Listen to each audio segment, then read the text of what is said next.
اعوذ باللہ من الشیطان الرجیم بسم اللہ الرحمن الرحیم السلام علی الحسین وعلی علی ابن الحسین وعلی اولاد الحسین وعلی اصحاب الحسین۔ مومنین کرام، محرم الحرام جب آتا ہے تو کافی سوالات ذہن میں جنم لیتے ہیں۔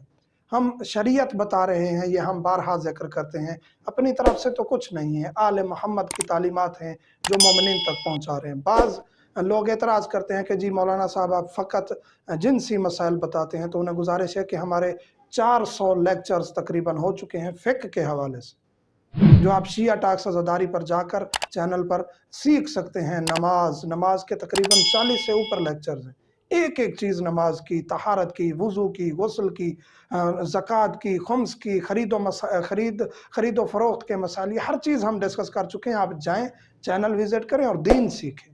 اور یہ چیزیں بھی بتانا ضروری ہیں تاکہ ہر کوئی شریعت پر صحیح طریقے سے عمل کر سکے۔ محرم الحرام میں مباشرت کرنا، یہ سوال بھی پیدا ہوتا ہے کہ کیا ہم محرم الحرام میں مباشرت کر سکتے ہیں یا نہیں۔ یہاں ایک چیز ہے کہ ایک انسان کا اخلاقی تقاضا ہے کہ شہادت ایک معصوم کا دن ہو تو اس دن ایسا عمل انجام نہ دے، حرام نہیں ہے، شریعت نے کوئی پابندی نہیں لگائی، کوئی روایت نہیں ہے، ایسا فعل انجام نہ دے، کیونکہ یہ خوشی کا فعل ہوتا ہے مباشرت کرنا، اور اس دن انسان کو فقط حزن میں رہنا چاہیے، غم میں رہنا چاہیے۔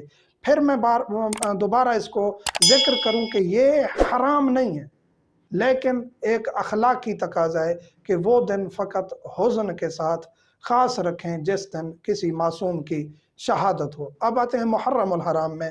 محرم الحرام میں بھی حرام نہیں ہے مباشرت، لیکن اخلاقی تقاضا ہے کہ مولا حسین علیہ السلام کی شہادت کے دن قریب ہوں یا شہادت کے دن آ چکے ہوں، تو ان دن اخلاقی تقاضا ہے کہ یہ عزاداری میں گزاریں اور اس چیز سے اجتناب کریں۔ کسی نے اگر یہ کر بھی لیا ہے تو اس پر نعوذ باللہ من ذالک کوئی کفارہ نہیں ہے یا اس کی بیوی اس پر حرام نہیں ہوئی، لیکن پھر کہوں گا اخلاقی تقاضا اور ہمارا مودت کا تقاضا یہ ہے کہ غم میں آل محمد کے ایام میں غم منانا چاہیے۔